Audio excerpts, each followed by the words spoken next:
राधे राधे मेरे प्यारे भाइयों बहनों माताओं व बंधुओं, संस्कार की बातें चैनल में आपका स्वागत है।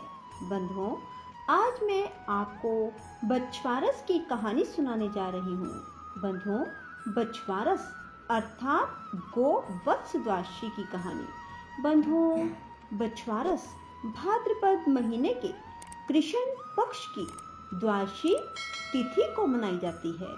बंधुओं, बछवारस या गोवत्स द्वादशी का व्रत भाद्रपद के कृष्ण पक्ष की द्वादशी के दिन महिलाएं रखती हैं। ये व्रत अपने पुत्र की मंगल कामना के लिए रखा जाता है और इस दिन गौ बछड़े की पूजा की जाती है और इसके बाद बछवारस की कहानी सुनी जाती है। बंधुओं, बछवारस को गोवत्स द्वादशी, बछदुआ, बछवास, ओगद्वास, बलि द्वादशी आदि नामों से भी जाना जाता है।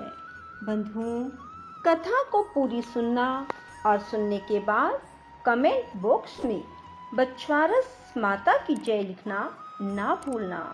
बंधुओं, इस दिन महिलाएं केवल मक्का और चना दाल बेसन से बना हुआ खाना ही खाती हैं। कई स्थानों पर आज के दिन माँ अपने बेटे की लंबी उम्र के लिए उसे तिलक लगाकर नारियल देती है। बंधुओं, बछवारस के दिन चाकू से कटी हुई चीज नहीं खाई जाती। गाय बछड़े की पूजा की जाती है। गेहूं मूंग का सेवन नहीं किया जाता। किसी गांव में एक सासू बहू रहा करती थी। उनके खेती का काम था। बहू की नई नई शादी हुई। सासू माँ रोज खेत में जाती तो बहू को खाना बनाने के लिए सब्जी बता कर जाती कि बहू आज तुम ये सब्जी बना लेना। एक दिन सासू खेत पर जाने लगी तो बहू से कह गई कि बहू आज गेहुलो मूंगलो रांध लीजिए। उसे बड़ा अजीब लगा क्योंकि गेहुलो मूंगलो उनकी गाय बछड़े को कहा जाता था। तो बहू ने सोचा कि सासू माँ गाय बछड़े के लिए बोल कर गई हैं। उसे बड़ा अजीब लगा, परंतु सासू माँ की आज्ञा मानना उसका कर्तव्य था। उसने गाय जब चरने गई तो पीछे से बछड़े को काट कर उसकी सब्जी बना दी, पर वो बार बार भगवान से सब कुछ ठीक करने की प्रार्थना करती रही क्योंकि उसे चिंता थी कि गाय जब घर वापस आएगी तो बछड़े को ना पाकर उसकी क्या स्थिति होगी। अब शाम को सासू जी आई तो उन्होंने बहू से पूछा कि बहू खाना बना लिया। बहू ने कहा, हाँ सासू माँ, आपने जैसे कहा था गेहुलों मूंगलों की सब्जी बनाने को मैंने बना ली।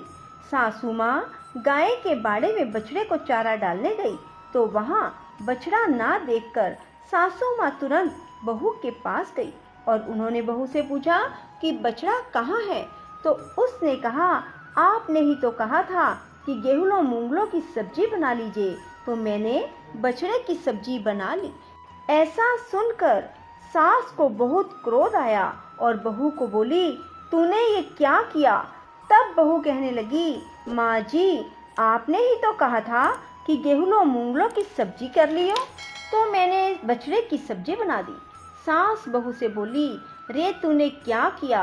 अब सासू भी भगवान से प्रार्थना करने लगी। इधर शाम को जब गाय घास चरकर वापस घर लौटी तो बछड़े के लिए रंभाने लगी।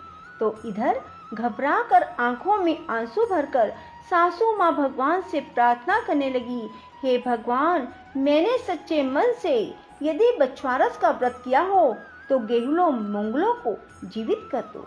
इधर शाम को जब गाय घास चरकर वापस घर लौटी तो बछड़े के लिए रंभाने लगी।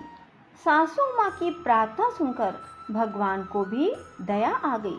भगवान ने सासू माँ की प्रार्थना सुनकर गेहुले मूंगले को जीवित कर दिया।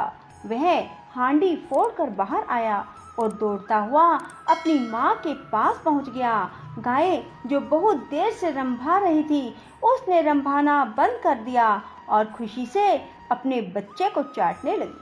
अतः उस दिन के बाद से ही महिलाएं बछवारस के दिन गेहूं और मूंग का भोजन नहीं करती।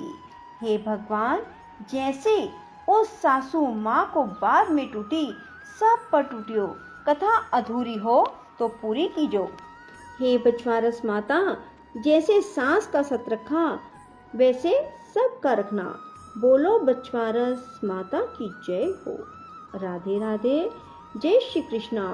बंधुओं, यदि आपको हमारी वीडियो पसंद आए तो इसे लाइक करें और शेयर भी जरूर करें। धन्यवाद।